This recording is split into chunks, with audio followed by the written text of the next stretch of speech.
Bonjour à tous, on se retrouve pour une nouvelle vidéo sur la chaîne Texama, cette fois-ci pour le montage d'un PC mini ITX surpuissant que je vais mettre dans mon meuble TV. Il va donc servir de console de jeu surpuissante, beaucoup plus puissante que les consoles actuelles. Et il va aussi me servir pour du cloud gaming directement chez moi. Donc je vais faire mon propre cloud gaming avec ce PC-là. Ça, c'est deux autres vidéos que je vais sortir après pour montrer comment faire pour ceux qui seraient intéressés de justement transformer son PC en HTPC, donc un PC pour la TV, et aussi pour justement faire son propre cloud à la maison. Et moi, le but ici, c'est même de faire en sorte que ce PC fasse trois choses en un.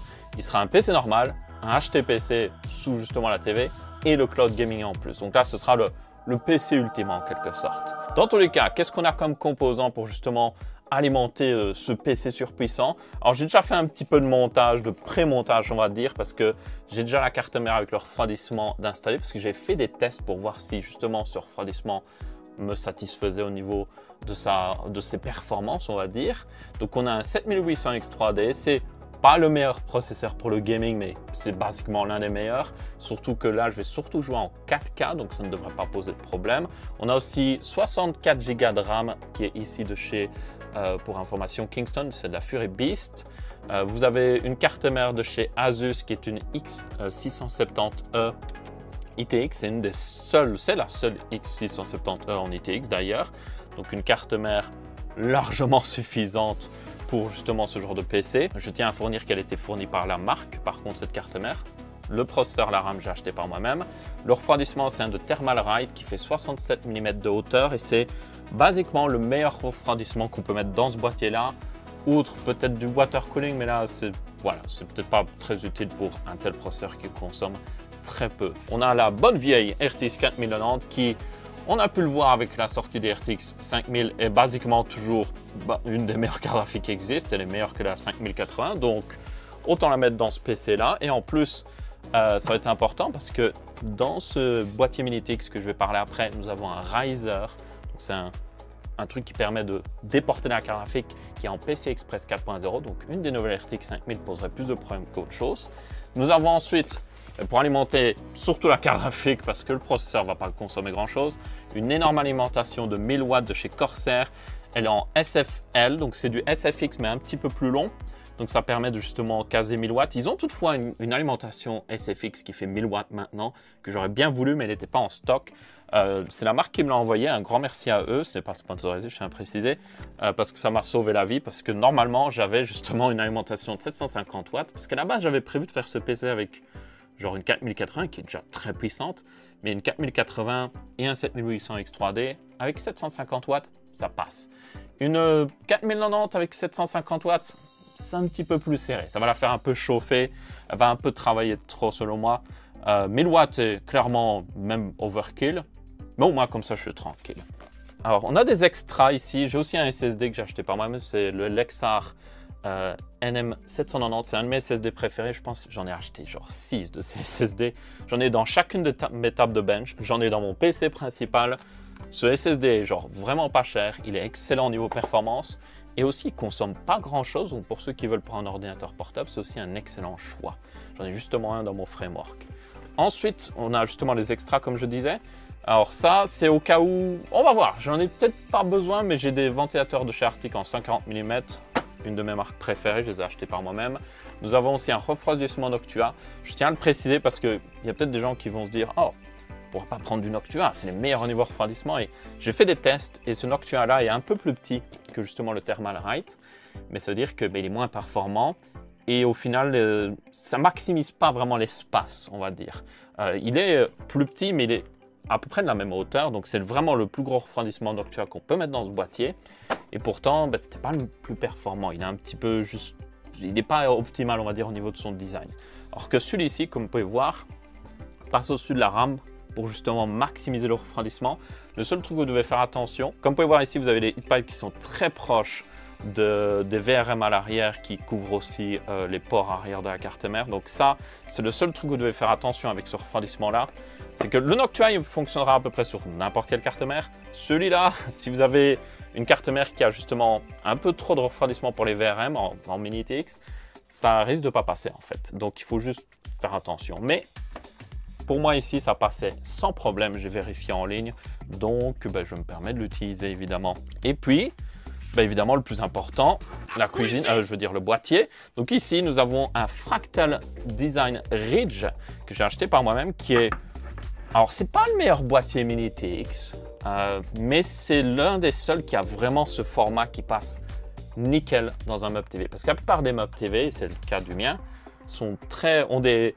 ont des niches qui sont horizontales, qui sont très longues, on va dire, mais pas très hautes.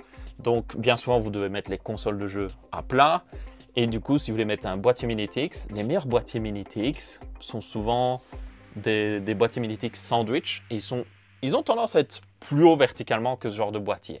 C'est même le cas justement de mon PC Mini TX que j'ai fait dans d'autres vidéos, que vous devez vous souvenir, qui est... j'ai juste mis une antenne rapidement.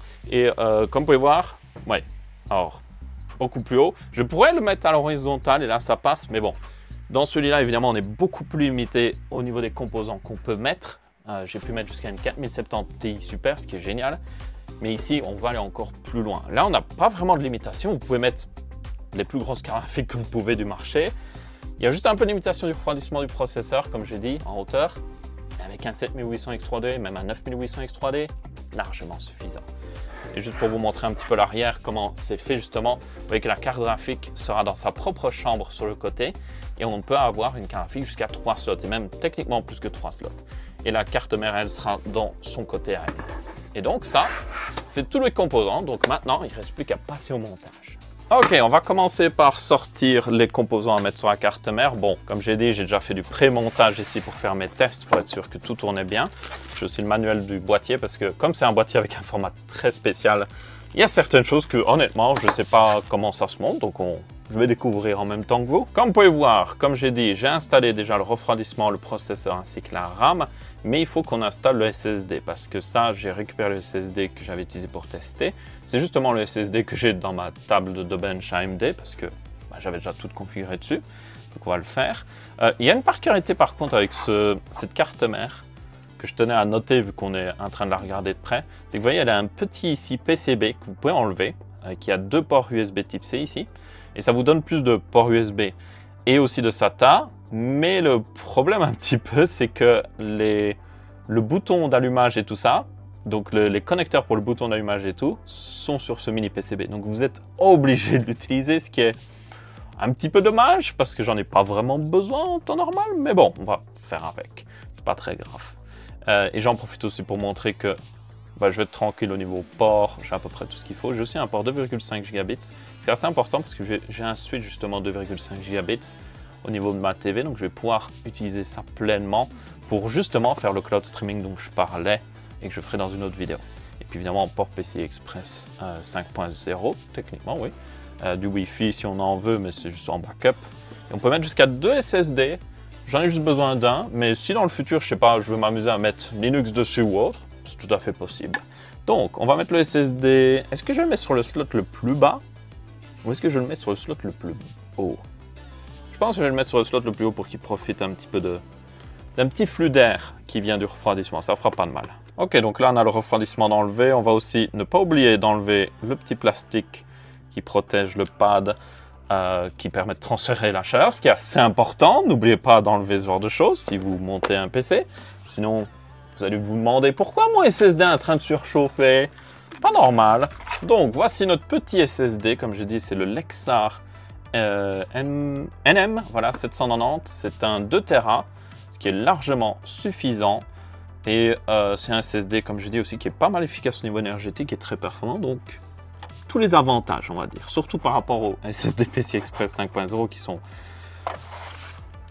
pas les plus efficaces, on va dire. Il y a des nouveaux qui vont arriver, d'ailleurs, de nouvelles générations qui sont beaucoup plus efficaces, mais voilà. Alors par contre, ce slot M.2, il est un peu bizarre, il est sur un riser, un PCB qui est monté par-dessus la carte mère, donc il faut bien trouver l'endroit où mettre, justement, il me semble que c'est là. J'ai du mal à mettre dans le trou. C'est dans le trou. Voilà. On a le petit système Q-Latch, toujours pratique pour varier en place le SSD. Il me semble que c'est voilà, dans ce sens-là. Ok, on a le refroidissement M.2 remis en place et on va le revisser. Il y a aussi un truc Ça, c'est un truc que j'aime pas avec ce genre de carte mère. J'en profite pour le montrer. Mais comme vous pouvez voir, ça fait une pression. On le voit surtout, à mon avis, sur la caméra ici. Et on voit le SSD est plié là. Et ça, c'est dû au fait qu'il y a ça manque de pression de l'autre côté. Alors Asus en réalité inclut des petits pads dans la boîte de la carte mère que vous pouvez rajouter pour faire ça, mais beaucoup de gens oublient. Et du coup, quand vous montez le SSD, il est un peu plié. Donc moi, ce que je vais faire, c'est redémonter et je vais coller, je vais écraser le SSD sur le refroidissement là où il est censé être. Et comme ça, en toute logique, il ne devrait plus plier. Ok, donc j'ai remis en place. Et ce que je vais faire, c'est juste garder un petit peu un truc en plastique ici et un peu écraser le SSD contre le refroidissement. Et je vais éviter aussi, un truc que vous pouvez faire juste, c'est éviter de trop le visser. Si vous le vissez à peine, il fera quand même contact. Et là, par exemple, c'est plus plié et le contact est suffisant et il devrait être correctement refroidi. Il n'y a pas besoin de fermer plus que ça, selon moi. Donc, je vais garder comme ça. Est-ce que c'est fermé? Est-ce que c'est sécurisé à fond? Pas vraiment, mais c'est suffisant. Et ça évite que le SSD soit totalement plié. Ok, on a tout installé sur la carte mère. Maintenant, ça a été beaucoup plus rapide vu que tout est déjà préinstallé. Le refroidissement n'est pas très dur à installer sur cette carte mère pour ceux qui se demandent, parce que vous avez la plaque de rétention d'AMD est plutôt bonne. Donc pas besoin d'installer une plaque qui vient avec le refroidissement comme avec certaines cartes mères Intel. Là, ça se fixe directement dans le socket. Et évidemment, la RAM, c'est très facile. Donc là, au final, tout est fait. Donc on peut sortir le boîtier et justement voir ce que ça donne à l'intérieur. Mais peut-être que d'abord, je vais regarder un peu le manuel. Je vais certainement devoir relire le manuel. Ok, donc comment déjà on ouvre ce boîtier? Alors, il faut savoir que ça, il me semble, c'est le bas justement du boîtier parce qu'il a des trous de fixation pour mettre des pieds. On peut le mettre verticalement, mais on peut aussi le mettre horizontalement. Donc ça, c'est le haut, voilà. Donc c'est un peu un design bizarre selon moi parce que l'entrée d'air se fait par au-dessus pour la carte graphique et sort par en dessous. Alors que pour le processeur, ça se fait par en dessous et ça ressort sur les côtés. Donc je pense que la carte graphique va certainement un peu polluer le processeur. Quoique, ouais non, la carte graphique va clairement polluer un petit peu le processeur avec son air chaud. Donc voilà, on va dire c'est pas le flux d'air le plus optimal. Après, je pense que ça devra aller. S'il y a des problèmes, j'essaierai d'optimiser. Peut-être un truc très simple à faire, ce serait peut-être mettre un truc en caoutchouc ici, qui va tout le long et qui bloque l'air pour l'empêcher de passer d'un côté à l'autre. Ça aiderait pas mal si je vois qu'il y a des problèmes justement de flux d'air. On verra bien, on va prier. C'est normalement une vis avec un truc de rétention, mais je l'ai totalement dévissé, c'est pas grave. Et après, bah voilà, c'est aussi simple que ça. Ouais. Simple et efficace, que demande le peuple. Même chose avec celui de l'arrière. Ok, on voit assez bien l'espace de travail maintenant. On voit que l'alimentation va aller ici et donc on a pas mal de profondeur, d'où le fait que j'ai pu prendre une SFL. Nous avons la carte mère qui va aller ici. On a le câble pour l'alimentation qui est là. Nous avons la carte graphique qui va aller ici.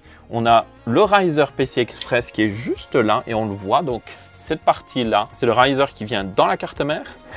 Et puis de l'autre côté, on a le riser qui va accepter la carte graphique. C'est un design assez particulier parce qu'on a un énorme PCB, comme vous pouvez voir, qui est juste ici.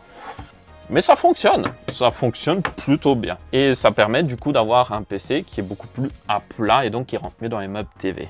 Est-ce qu'on peut enlever la façade? La façade s'enlève très facilement, elle est juste magnétique, excellent. Comme ça, on a encore plus d'espace pour travailler. On a du coup deux ventilateurs de 140 mm ici de chez Fractal qui sont plutôt silencieux. Donc c'est pour ça que je ne sais pas si je vais avoir besoin de ceux de Arctic, mais on verra. Techniquement, vous pouvez aussi mettre plusieurs ventilateurs de 80 mm, il me semble, ou de 92 mm ou 80 mm, il me semble. Pour en mettre 3 ici, avec la 4090 et toutes les autres RTX qui ont un design où l'air passe à travers, pas très utile parce qu'il n'y a aucun flux d'air sur le côté. Tout va passer à travers ou finir par derrière le boîtier. Donc, pas vraiment un problème ici avec justement cette carte. Donc, on n'en a pas besoin de ces ventilateurs en plus. Maintenant que j'ai vu un petit peu, je vais quand même vérifier le manuel pour voir justement qu'est-ce qu'il faut installer en premier. Je suis pratiquement sûr que ça doit être la carte mère ou l'alimentation. Mais ça fait jamais de mal de lire un manuel. Je sais que des fois, on veut être en mode « Oh, c'est pas grave, on va juste installer ». Ça fait pas de mal. Là, il montre justement assez bien qu'on peut mettre un water cooling si on veut. Pas très utile pour moi. Donc, je vais juste passer toutes les configurations possibles. Nice, nice. Mais moi, je veux le Builder Guide. Le Builder Guide, voilà. Retirer les panneaux latéraux, j'ai fait. Retirer la façade, j'ai fait. Retirer le côté où il y a les ventilateurs de 80 mm qui peuvent s'installer, je ne l'ai pas fait. Ok, alors là, ce n'est pas des vis à rétention, donc j'ai mon petit truc magnétique pour les mettre. Nice. Lien dans la description vers la page Amazon pour ceux qui voudraient s'en acheter un pour faire des PC. Très pratique. Ça permet de soutenir la chaîne en plus si vous achetez sur Amazon. C'est réellement très pratique ce truc-là. Et voilà, on a enlevé le côté. C'est pour ceux qui se demandent, c'est du pur métal. Hein, tout ça, c'est une très bonne construction ce boîtier. Donc pourriez vous dire que c'est du plastique ici? Non, c'est du métal. Donc niveau qualitatif, je dois bien avouer, excellent. La seule pièce en plastique au final, je pense, c'est... Ben non, même pas ça. Ça aussi, c'est de l'aluminium. Wow! Là, il y a du plastique au milieu, mais franchement, la qualité de construction est excellente. Hein. Et je rappelle que je l'ai acheté moi-même, hein, donc c'est pas sponsorisé. Okay, j'ai fait un excellent choix, franchement, d'achat. C'est comme si je m'étais renseigné avant de l'acheter. C'est incroyable. On a les deux ventilateurs de 140 mm, là. Je sais pas s'ils sont vraiment utiles pour la 4090, parce que, en toute logique, elle est capable d'attraper son air d'elle-même. Et le problème aussi, c'est qu'ils vont être régulés par la carte mère qui va réguler selon le processeur. Donc franchement, je ne sais pas si c'est le plus utile. Mais on va les laisser, on verra bien ce que ça donnera. Ensuite, prochaine étape. Ben, on enlève l'autre truc. Pas très étonnant.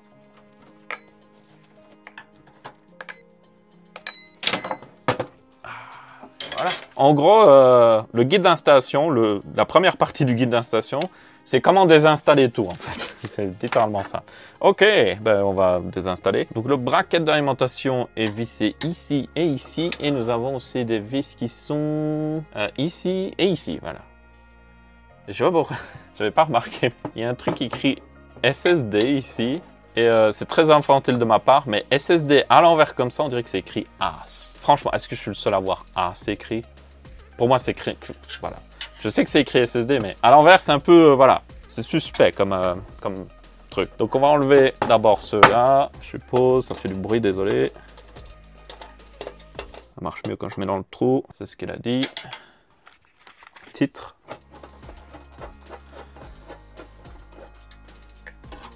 Et voilà, nous avons le bracket de l'alimentation qui est enlevé. Vous pouvez voir que l'alimentation ici qu'on utilise, comme je dis, c'est du SFX ou du SFL. Et même s'il y a L dans le nom, c'est loin d'être large. Hein. Ça reste toujours très petit comme alimentation. Donc ça, on le garde de côté près de l'alimentation, justement. On pourra la monter plus tard. Ce n'est pas le moment, selon le guide. Ensuite, on va lever la colonne vertébrale ici qui sert à maintenir le GPU. Et voilà. Et ça part juste comme ça. Oh, ok. Il y a plein de câbles qui sont accrochés. On va peut-être les décrocher. Je pense que ce serait préférable, oui. Et voilà. Donc là, ça me permet de beaucoup mieux illustrer justement le bracket GPU. Donc nous avons le slot PCI Express pour la carte graphique. Et nous avons le slot qui va finir dans la carte mère. Et donc c'est plutôt simple au niveau du design. Ok. Ensuite, mettre... la plaque arrière de la carte mère, moi c'est directement intégré sur la carte mère, donc pas besoin. Préparer la carte mère, c'est bien qu'en réalité ils font tout un guide. Oh, et n'oublie pas de genre installer les trucs sur la carte mère. Ok. Et puis maintenant on peut passer à l'installation de la carte mère justement. Ok. Ah, ils disent que si besoin on peut enlever. Donc vous voyez ici, vous avez la rallonge qui permet de brancher dans l'alimentation vu qu'elle est un peu un placement bizarre. Et du coup, vous pouvez l'enlever au cas où ça vous gêne pour installer la carte mère. Ça, c'est plutôt cool qu'ils permettent de le faire. Normalement, moi, ça devrait aller. Normalement. OK. Donc, ben, regardons hein, si ça passe.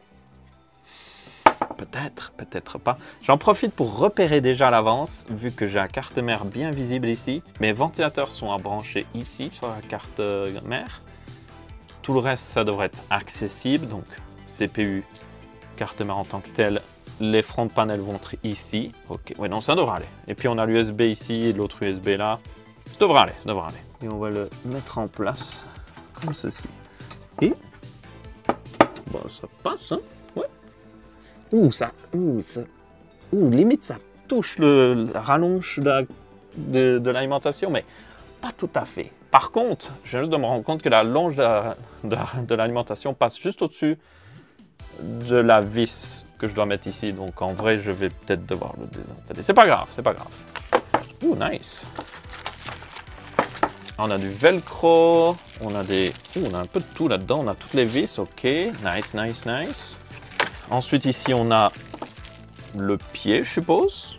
Voilà, je prends mon pied ici. Je vais le mettre là-bas. Et là, on a le vrai pied. Là, c'est le pied principal qu'on mettra soit en dessous ou on peut mettre aussi au-dessus, qui nous permettra de faire tenir le boîtier correctement, ce qui est quand même pas mal. Alors, je vais utiliser mon petit truc iFixit pour mettre les vis. Comme ça, je peux les catégoriser parce qu'elles sont pas toutes les mêmes. Donc, nous avons ça que... Je sais pas trop ce que c'est, ça on dirait des trucs pour mettre par-dessus des pas de vis à un endroit ou un autre. Je vais les garder de côté. Nous avons 4 vis qui sont clairement pour l'alimentation, donc ça c'est...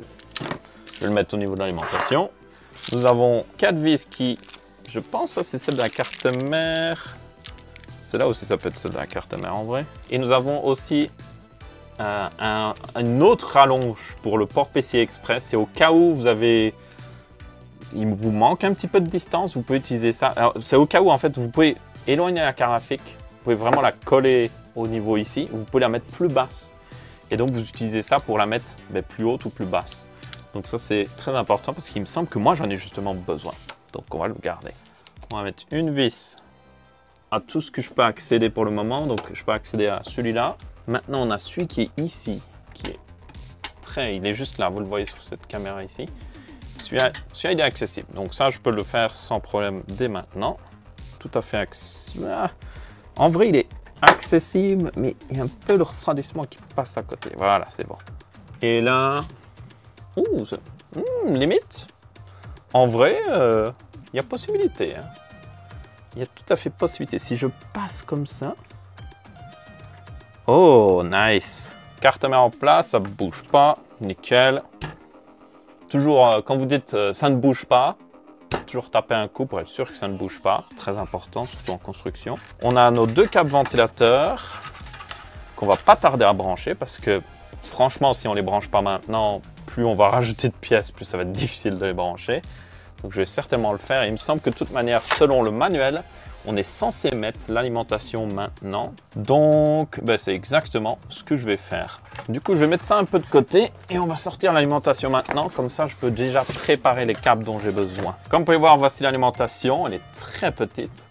On a toutefois énormément de possibilités pour le branchement. Ça utilise aussi des câbles qui sont très petits, qui font assez bien penser aux nouveaux câbles 12 pins. Ils sont beaucoup plus petits que les câbles que vous aurez normalement à l'arrière d'une alimentation. Mais c'est suffisant. Et donc, on va en utiliser 2 pour le 12 pins. Ce n'est pas un 12 pins qui se branche directement dans la carte mère. Ça passe toujours par techniquement un adaptateur. On a là le port de la carte mère, on a pour le CPU qui est le GPU aussi, et ça c'est pour tout ce qui est SATA et tout, mais je n'en ai pas besoin. On a l'alimentation en tant que telle. Il ne faudra pas oublier d'allumer le switch, c'est très important parce qu'on n'aura plus accès à ce switch après, donc je l'allume déjà pour ne pas oublier, parce que je sens que je vais le faire. Et puis nous avons tous les câbles. Alors là, ah oui, j'avais déjà sorti les câbles. Oh, qu'est-ce que je pense bien au truc à l'avance. Donc voici le fameux câble 12 pins, comme vous pouvez voir sur cette caméra. Donc 12 pins d'un côté, et puis vous avez ces 2 drôles de 8 pins de l'autre côté. Et il est pas très flexible ce câble, donc il va falloir un petit peu le convaincre de se mettre en place. Mais pas au niveau du connecteur, je le ferai, on va dire en amont. Ici, je plierai un petit peu le câble pour éviter justement des problèmes. Nous avons ensuite ici le CPU, un 8 pins, on n'a pas besoin de plus. Nous avons ensuite CPU à nouveau, pas besoin. Ah là, on voit à quel point il y a une différence, justement. Si vous regardez ici, ça c'est un câble, on va dire, régulier de carte mère, et ça c'est la version miniature. Donc c'est très particulier, ce format, mais nécessaire, parce que ça permet justement de caser un maximum d'entrée à l'arrière, ou plutôt de sortie à l'arrière de cette alimentation. Donc, ma foi, c'est toujours intéressant de voir comment ils arrivent à faire ce genre de choses. J'ai tous mes câbles. J'ai littéralement pas besoin de plus. C'est assez étonnant quand on y pense, mais j'en ai juste besoin de 3. Je suis en train de réfléchir, mais oui, j'en ai juste besoin de 3. Carte mère, processeur, carte graphique. Bon, au moins, ça va être très simple au niveau du câblage. Hein. Ça, c'est sûr et certain. Donc, tous les ports des ventilateurs, ça, c'est un truc que j'aime bien avec Asus, c'est qu'ils mettent tous les ventilateurs d'un côté, donc c'est facile de les brancher. Et en général, c'est le côté où on met déjà le branchement pour le processeur, donc c'est encore plus facile. Après, ces ventilateurs-là peuvent se mettre l'un dans l'autre en daisy chaining. Mais bon, on va quand même les contrôler de manière indépendante, ça ne fait pas de mal. Hop, en voilà un, hop, en voilà deux. Ok. Voilà. Si je commence pas à gérer les câbles correctement, donc c'est-à-dire bien faire en sorte qu'ils ne se baladent pas n'importe où, je sens que je vais le regretter. Donc on va utiliser déjà des serre-câbles. Même si c'est juste les câbles ventilateurs, je vais les serrer à part au cas où je dois justement les désinstaller. Parce qu'il y a peut-être un problème, comme j'ai dit, avec le flux d'air avec la carte graphique. Donc je vais le faire à part. Donc il y en a un qui passe ici. Il y en a un qui passe sur le côté ici. On va mettre un serre-câble ici. Ah, j'adore gérer les câbles. C'est la partie préférée de tout le monde quand on monte un PC. Hein. C'est pas du tout du sarcasme. Hein. Ok, on fait bien passer celui-là en dessous. On fait bien passer celui-là ici. Et puis après, on va resserrer le serre-câble. Fun fact en Belgique, ou en tout cas dans ma région, on dit colson pour un serre-câble. C'est un colson. On va déjà brancher le processeur. Alors, pour le connecteur d'alimentation CPU, c'est un peu serré, mais j'ai l'habitude, de toute façon. Donc, ce que je vais faire, c'est déjà pré-plier le câble, parce qu'il y a du métal là-dedans. Et le métal, ça se plie, et je l'ai plié du mauvais côté. Je vais pré-plier mon petit métal. Quand vous montez un PC, prenez une petite lampe, surtout un PC Mini TX. Vous êtes content d'avoir une petite lampe pour justement vous éclairer quand il y a des endroits serrés comme ça. Hein? Comme ça marche plutôt bien en vrai. Ouh! Nice! C'est bon. C'est dans le trou maintenant, c'est pas tout à fait clipsé à mon goût en place. Ça a l'air de tenir.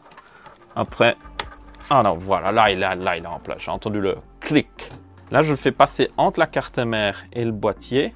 Et comme ça garde aussi le flux d'air puisque l'air du processeur va sortir par là. Donc, je dois éviter de l'obstruer avec un énorme câble whip-in qui bloquerait tout, quoi. Carte mère. Alors, ça, c'est toujours le câble. Ouf, oui. Le refroidissement passe un peu par-dessus. Je vais aussi... voilà, je vais m'amuser, on va dire. Je vais m'amuser. Pré-plié, très important. Voilà, là, il est bien. Ça, c'est bien. Ah, voilà. On va le laisser là pour le moment parce qu'il faut que je branche un des nombreux câbles qui vient du boîtier. On a le HD audio. Est-ce que je vais brancher le HD audio?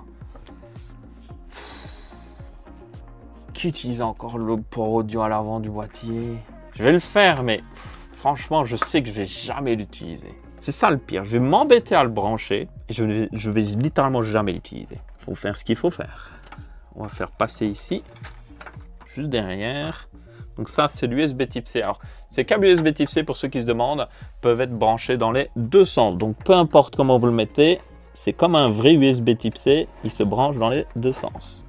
Donc là, on va le mettre comme ceci. Et voilà, ça fait clic. Ensuite, l'USB 3.0, ça c'est important par contre. Ça peut être bien pour brancher genre souris, clavier à l'avant du boîtier. Très pratique, surtout pour un PC qui va être dans un meuble TV où l'arrière est pas très accessible. Alors par contre, j'ai assez de câbles pour aller brancher l'USB dans la carte graphique. Je suis pas sûr que ce soit très utile. Pourquoi autant de câbles? Ce câble aurait pu faire cette longueur-là et être branché n'importe où sur la carte mère. Vraiment un peu abusé quand même niveau longueur. Regardez. Voilà. Et en plus, c'est un câble hyper gros. Donc, je vais devoir gérer ça, le foutre quelque part. À mon avis, je pourrais le mettre par-dessus l'alimentation ici. Ouais. Ça me semblerait plus logique. Ensuite, nous avons un power switch et je suppose c'est power LED. Ok. Donc ça, comme j'ai dit, ça va se brancher au niveau du mini PCB que vous ne voyez pas, qui est juste ici. Ah ben, on le voit un peu sur l'autre caméra. Donc ça, il faut que j'aille absolument voir le manuel de la carte mère. Nous avons un petit... Ah, il est juste là. Juste derrière l'USB, juste là. Nous avons un truc qui sert justement à brancher sans avoir besoin de la carte ici. Donc je n'ai plus besoin de cette carte en USB type C que je vais devoir désinstaller d'une manière ou d'une autre. Il me semble que je peux juste brancher le power button, mais j'ai pas besoin des power LED parce que, en général, quand un PC démarre, vous entendez un petit peu de bruit, donc c'est pas un problème pour moi. J'ai pas besoin d'une jolie lumière. En réalité, je dirais même que s'il n'y a pas de lumière, ça m'arrange parce que c'est moins de distraction. Donc là, juste devant, juste à côté du truc d'USB, vous avez 4 petits connecteurs. Et du coup, en toute logique, on a une flèche hein, sur ce genre de connecteur. La flèche indique là où passe l'électricité. Et l'autre, c'est le ground toujours. Donc c'est comme ceci, en toute logique. On va rebrancher l'USB aussi. J'aime bien. Ok, ça fait un peu plus d'espace d'enlever. Il y en a qui vont dire, oh, pourquoi tu l'enlèves? Autant le garder, on ne sait jamais. Mais l'espace que ça occupe est juste à côté de la rame. Donc ça permet à la rame d'avoir juste un peu plus de flux d'air. Je suppose il y a une partie de l'air qui pourrait finir là. Donc ça permettra à la rame de respirer un petit peu mieux. Maintenant, nous allons mettre l'alimentation et brancher les câbles directement dans cette alimentation. Donc je propose de reculer ceci. Je propose de prendre ceci. De prendre ceci, cela, ceci, cela. Donc, en toute logique, ce serait... Non, pas comme ça. Ce serait comme ceci que ça rentre. Et les trous semblent plutôt bien correspondre. Donc, bonne nouvelle. Il y a beaucoup plus que 4 trous, en fait. Donc, je suppose que je vais choisir ceux qui me plaisent le plus. Ouais, c'est bien tous des trous valides, donc voilà. Donc chacun peut choisir selon ses préférences au niveau trou, ce qui est plutôt cool. Ça, j'apprécie quand j'ai le choix du trou. Donc on va prendre celui d'au-dessus. Ça, c'est bon. Le ventilateur est orienté vers le haut, très important pour qu'il puisse prendre de l'air. Maintenant, j'ai juste envie de voir déjà comment ça rentre dans le boîtier, et puis on branchera les câbles dedans. Certains câbles vont un peu passer devant la sortie, mais c'est comme ça qu'est designé le boîtier, donc on ne peut pas vraiment y faire grand-chose. Il faut l'amener. Et normalement, il y a un petit truc. Voilà. Ah là, il est dedans. Ok. Et c'est un peu... L'alimentation tient un petit peu dans les airs, donc on peut planquer les câbles derrière, ce qui est génial, parce que je dois en planquer beaucoup. On a un bon accès à l'arrière de la carte mère, je viens juste de m'en rendre compte. Donc si vous avez un slot SSD à l'arrière, ce qui arrive, il y a tout à fait la place, donc ça c'est cool à voir. Maintenant, on va brancher le reste. Donc, carte mère en premier. Non, en vrai, la carte mère, c'est le connecteur le plus au-dessus. Donc je pense que je vais brancher CPU en premier, qui est juste là. Pauvre CPU qui est assez court, mais... Ah, on peut faire passer le câble en dessous. Vous voyez, là, le câble passe en dessous. Je ne sais pas si ça se voit beaucoup, mais il passe en dessous. Et donc, ça me permet de le mettre vraiment en face de là où il doit être branché. Donc, ça, c'est cool. Donc là, tous les connecteurs, c'est PCI, CPU. Donc, je peux utiliser celui que je veux. Ils sont interchangeables. Donc, en toute logique, je vais utiliser celui qui est le plus proche parce que, autant utiliser celui qui est le plus proche. Bien qu'utiliser celui qui est un peu plus loin permettrait aussi de gérer l'excédent de câble comme ça. Mais bon. On va utiliser celui-là. J'ai pris celui qui est un peu plus haut aussi, il est un peu plus accessible comme ça si je veux débrancher dans le futur. Le câble est bien en place, c'est nickel. Ensuite, la carte mère avec son mastodonte. Ah, comme ça passe bien. J'aime. Donc, tenir compte que là, j'empiète en partie sur là où va aller la carte graphique. Hein. Donc, il faut vraiment que ce câble, voilà, de la carte mère ne passe pas. Mais je suis en train de me dire aussi que le problème, c'est qu'il faut que je branche le câble de la carte graphique. Donc je vais le faire maintenant, ou sinon celui de la carte mère est tellement épais qu'il passe devant tout et qu'il cache littéralement tous ses ports. Donc on va le brancher maintenant, ça fera pas de mal. Là je vais bien le brancher parce que on rigole pas avec une 4090, hein. On sait très bien ce qui s'est passé avec certaines personnes. On veut que ce soit bien branché au niveau de l'alimentation. Même chose ici, on utilise le bord du ventilateur qui est très pratique en vrai, je suis en train de me dire, pour caser les câbles. Et là, sans utiliser de serre-câble, les câbles d'alimentation sont plutôt bien placés. Le problème, c'est vraiment cet USB où j'ai de l'extra à 3 km. Mais on va caser l'extra en dessous de l'alimentation et ça devrait plutôt bien passer aussi. Ok, donc là, maintenant, on va passer à l'installation carte graphique et selon le manuel, il faut mettre ça en premier dans la carte mère, donc comme ceci. J'ai envie de voir si elle rentre comme ça. Tombera pas plus bas. Ouf. Elle passe. Je tiens à préciser qu'elle est censée passer. Normalement. Peut-être. J'ai déjà vu des builds PC avec. Mais il faut peut-être enlever tout le reste. Donc je vais enlever ça aussi, les équerres PCI. Mais normalement ça passe. C'est juste que vous pouvez voir ici, il y a 4 vis. Et en fait ça vous permet d'enlever carrément tout ce truc-là. Et donc vous pouvez glisser la carte graphique. Et justement ils le mettent, il me semble, sur le manuel ici. Voilà.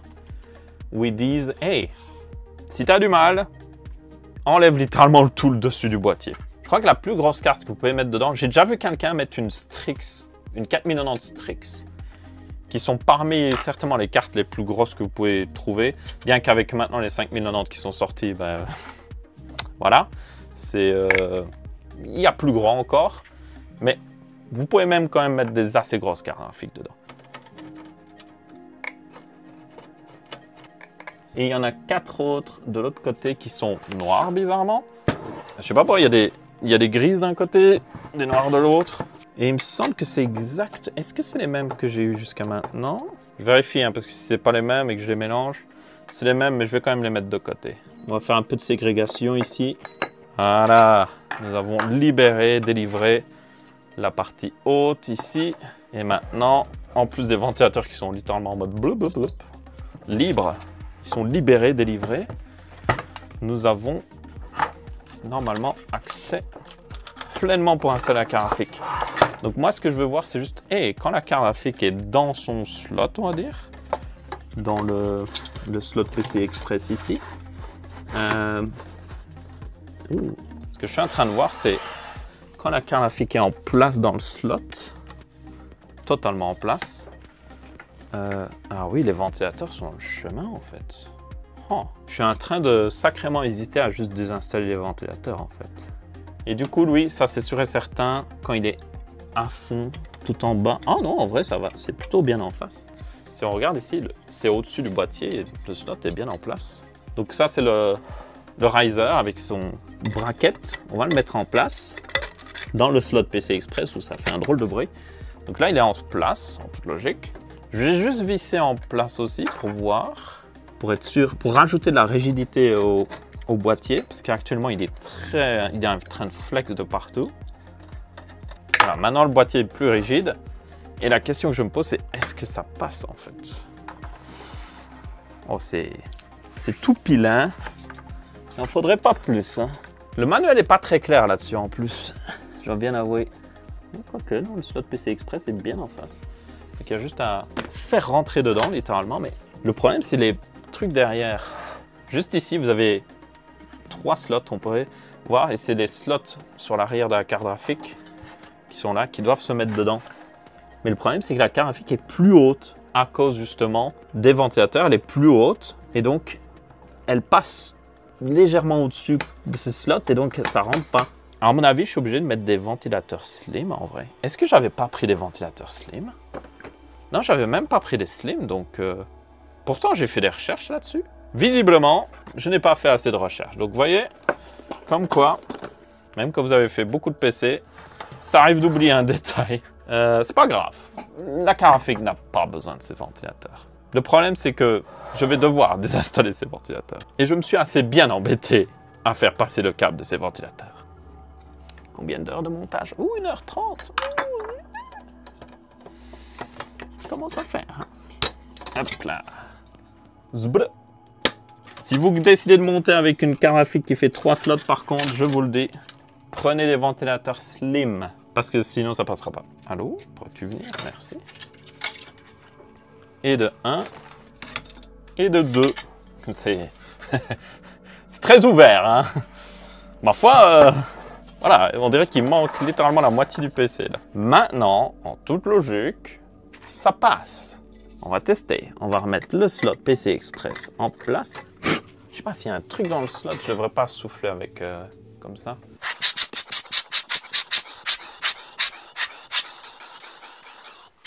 Voilà, comme ça je suis sûr que le slot PC Express est propre. Et ça fait quand même du bruit, ok. En voilà 1, en voilà 2, en voilà 3. C'est bon. Donc là maintenant évidemment la carte graphique est beaucoup plus basse. On voit l'espace qui aurait été normalement réservé au ventilateur. Et je suis pratiquement sûr que ça se joue à pas grand chose. Hein. C'est là, oui, le ventilateur arrivait à même passer ici, donc c'est Il y a l'espace, c'est juste que bizarrement, il manquait 1 mm à tout casser. Ah non, je vois. Peut-être que je vais en avoir besoin maintenant de la rallonge en vrai. Oui, je pense que je vais en avoir besoin. C'est là que j'en ai besoin.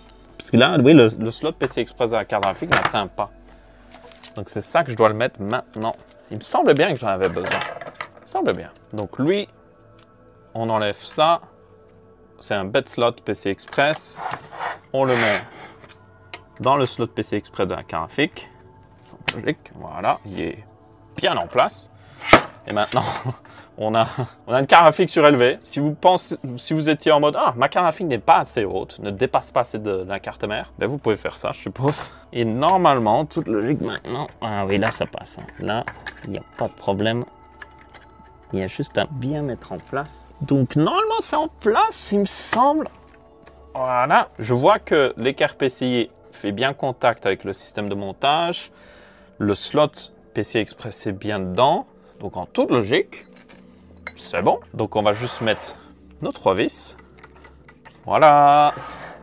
Nice. Oh là là.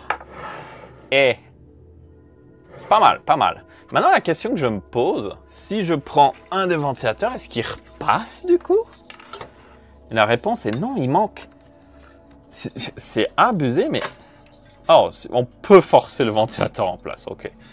Je vais pas le faire. Ça met du stress sur la carte graphique. Il manque juste 1 mm. Genre, il manque vraiment 1 mm. S'ils avaient rajouté 1 mm au boîtier, on pourrait le faire. Donc, je comprends pas trop la logique, mais bon. On a du coup pas mal d'espace là-haut pour mettre le connecteur 12 pins. Ça, c'est cool. L'arrière de la carte graphique est un petit peu libre. C'est pas ce qui est le plus... Voilà, rassurant, mais ça ne devrait pas poser de problème. On a aussi pas mal d'espace à l'arrière pour caser quelques câbles. Et en plus, comme c'est juste fermé sur cette carte graphique, ça ne posera pas de problème au niveau de chaleur. Donc c'est nickel, hein? La 4090 est en place. Alors, une partie de l'air va sortir derrière, on l'a vu. Et une autre partie va sortir ici. Et ce que j'ai peur, comme j'ai dit au début de vidéo, c'est que j'ai peur qu'une partie de l'air, du coup, revienne dans l'alimentation, revienne dans le processeur et que ça chauffe. Maintenant, c'est clairement le meilleur design pour ce genre de boîtier parce qu'une carte graphique normale enverrait de l'air par ce côté-là. Et ça, ce serait vraiment pas optimal. Il y a pas vraiment de séparation entre les deux chambres, on va dire. Donc, oui. Je pense qu'un design flow-through, justement, où tout l'air passe, est clairement supérieur sur ce boîtier-là. Donc, si vous le pouvez, préférez justement une carte graphique qui a un design flow-through ou juste une carte graphique qui chauffe pas énormément. Ce serait juste une 4070 ou autre chose, voilà, ça ne poserait aucun problème. Donc là, je suis juste en train de le brancher. Je le branche bien droit. Il est bien en place. Et ce que je vais faire, c'est, au lieu de plier au niveau du connecteur, je plie après le connecteur, largement. Donc, vous voyez, je laisse plusieurs centimètres et puis je plie. Parce que le bord du boîtier va arriver de toute manière, donc il faudra que ce soit plié d'une manière ou d'une autre. Mais au moins, je sais que ce n'est pas plié au niveau du connecteur et que du coup, ça devrait pas poser de problème. Ensuite, on peut remettre celui-là qui, en toute logique, passe là et passe en dessous ici. Ah oui, et c'est sérieux. Hein? Le connecteur 12 pins, il est... Voilà. Bon, on voit que la carte graphique peut respirer sans problème ici. Ça, c'est vraiment pas un problème. Je pourrais mettre des ventilateurs slim si je vois qu'il y a quelques soucis, on va dire, de flux d'air, mais pratiquement sûr que ça devrait aller. On a ensuite l'air qui sort facilement ici. Une partie de l'air sort directement derrière et là, c'est grand ouvert. No problemo. Alors aussi, je vais peut-être essayer de mettre le panel latéral. Regardons si ça passe. Ça passe. J'aime bien, à chaque fois que je ferme le panel, je vois la carte graphique. Je vais le montrer sur cette caméra au-dessus. La carte graphique bouge légèrement. Je vais peut-être voir une solution à un câble en angle ou autre chose. De qualité, pas comme celui de Cable Mod qui a pris feu. Mais un câble en angle serait pas mal pour ce boîtier. Compatible avec les alimentations Corsair. Si vous avez des recommandations, je suis preneur. Parce que, honnêtement, je pense qu'un câble en angle de bonne qualité serait meilleur qu'un câble écrasé sur la face supérieure du boîtier. Donc on le voit ici, mais là, vous voyez un peu de gris, c'est le connecteur d'alimentation qui littéralement fait contact, on va dire. Mais c'est pas grave, c'est pas grave. Le câble d'alimentation, il faudrait que je le mette dès maintenant parce qu'il est il est un peu coincé entre tous ces câbles-là. Donc je vais juste le mettre ici et puis hop, presser. Voilà, là il est en place. Maintenant on a tout cet excédent que je ne comprends pas trop parce que on met forcément l'alimentation là, donc pourquoi? Ok, alors tous ces câbles-là, je peux les caser au-dessus. En mettant le truc latéral ici, ça va s'écraser un petit peu. Le seul problème que j'aime pas avec ça, c'est que ça bloque la sortie d'air un petit peu du processeur. Mais, il y a quand même, il y a de l'espace, ça va. Donc ça, c'est le panneau latéral qui a justement les trous supplémentaires. On les voit un petit peu ici. Donc c'est lui que j'ai besoin justement pour fixer justement mon pied. Par contre, je suis en train de me dire que...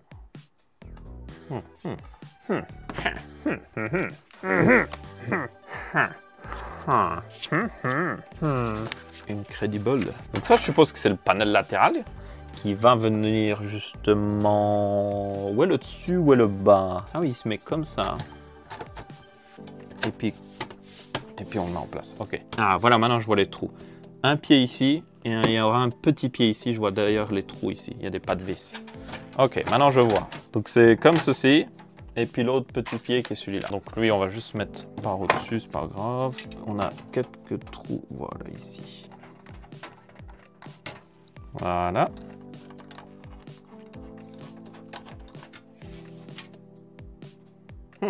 Nice. Maintenant, l'autre, littéralement, s'installe quand on a déjà le truc d'installer, si on veut. Alors, bizarrement, selon moi, ce pied-là cache une partie de l'entrée d'air par la carte graphique. C'est pas hyper grave, mais juste un petit peu étonnant. Qu'est-ce qu'il est lourd maintenant. On met notre petit boîtier, voilà. Et en toute logique, les ports sont ici, oui. Et en toute logique, du coup, c'est bon. Voilà notre PC. Et comme vous pouvez voir, outre le fait qu'il est, franchement, il est méga lourd. Il pèse facile plus de 10 kg. Mais outre à part son poids, vous pouvez voir qu'il est plutôt compact et surtout très plat. Et c'est exactement ce qu'il nous faut pour notre meuble TV. Pour info, une fois tout monté, pour ceux qui seraient curieux de peut-être faire le même boîtier, en largeur, il fait 37,5 cm. En hauteur, il fait 11,5 cm. Et en profondeur, il fait juste en dessous de 36 cm. Comme ça, vous pouvez mesurer via votre meuble TV pour voir si c'est justement le boîtier ultime pour vous. Le ventilateur ici, on voit sur la caméra du dessus, peut aspirer l'air très facilement. Et je viens de me rendre compte de quelque chose. Il n'y a pas de flux d'air ici. Est-ce que j'aurais mis le mauvais truc du mauvais côté? Je vais vérifier le manuel parce que ça me semble être bizarre qu'il n'y ait pas de trou pour que l'air sorte. Mais l'air va sortir littéralement dans le truc de l'alimentation et une partie va sortir de ce côté-là, je suppose. C'est pas le meilleur flux d'air, hein. Je comprends pas trop la logique. Finalement, les ventilateurs de 80 mm, c'est peut-être pas une mauvaise idée hein, de les mettre pour la sortie d'air. Non, j'ai bien mis le bon panel. Si je pouvais récupérer un deuxième panel du dessous pour le mettre au-dessus, ça permettrait d'avoir une énorme grille d'air ici et surtout permettre au gros de l'air qui vient de la carte graphique qui est là, de sortir directement. Bon, mon meuble TV est ici, donc l'air percuterait quand même quelque chose, mais ça lui permettrait de juste sortir par là, sortir un peu par ici. Une partie sera absorbée par l'alimentation, mais ce serait beaucoup plus optimal au niveau, on va dire, flux d'air. Je vais peut-être envoyer un email à Fractal pour voir si, littéralement, si je peux pas acheter un autre panel. Maintenant, je vous propose d'aller voir Aurélien du futur qui va tester le PC, voir si tout fonctionne bien et donner des chiffres de température. À toi, Aurélien du futur. Merci Aurélien du passé, maintenant ici Aurélien du futur qui a fait plus de tests pour voir justement ce que ça donne et voilà, j'ai dû faire des améliorations parce que en mode horizontal, alors déjà je tiens à le préciser que j'ai enfin compris que ce panneau là sur le côté où l'air rentre pour le GPU était celui où il y a juste une grille, donc je les ai inversés, donc je tiens à le préciser par rapport au montage, et donc maintenant ça donne un flux d'air qui est beaucoup plus logique où l'air rentre d'un côté, l'air sort de l'autre côté, et puis le CPU peut attraper de l'air de lui-même à travers sa grille qui est juste derrière ici, donc ça, tout à fait logique.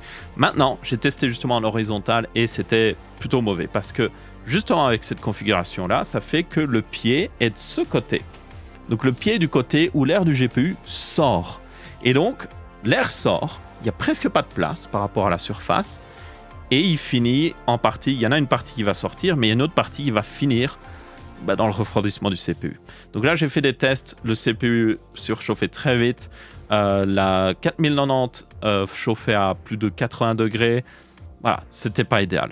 Donc après ça, je l'ai testé en mode vertical comme il est actuellement, et là j'ai eu beaucoup d'améliorations, même si le GPU était encore un peu chaud, plus de 78 degrés, mais là le CPU a arrêté de surchauffer, donc c'était plutôt cool. Mais le GPU, lui, montait à plus de 78 degrés, comme j'ai dit. Donc, pas idéal. Donc là, je me suis dit, on va essayer de mettre justement 2 ventilateurs. Donc, on ne le voit pas ici, mais vous avez des plans qui l'illustrent. J'ai mis 2 ventilateurs d'Arctic en slim. Donc, c'est du 15 mm parce qu'un ventilateur 25 mm, malheureusement, ne passe pas, comme on a pu le voir quand j'ai fait le montage. Mais du 15 mm, ça passe. J'avais un peu peur que ça perturbe le flux de la carte graphique parce que des fois, quand vous avez un ventilateur devant un autre ventilateur, ça ne fait pas forcément des bonnes choses, mais là, ça a largement amélioré les performances, ou plutôt les performances de refroidissement, parce que la 4090 maintenant est repassée à 66 degrés, ce qui est à peu près sa température normale, même des fois dans un très bon boîtier bien ventilé. Donc là, c'est nickel. Mais du coup, j'ai dû faire des sacrifices. Alors, mettre des ventilateurs, pour moi, n'est pas vraiment un sacrifice, ça va, mais le sacrifice qui m'embête le plus, c'est le fait que maintenant, le boîtier est vertical. Donc le fait de pouvoir le mettre dans un meuble TV horizontal, ça ne marche pas très bien.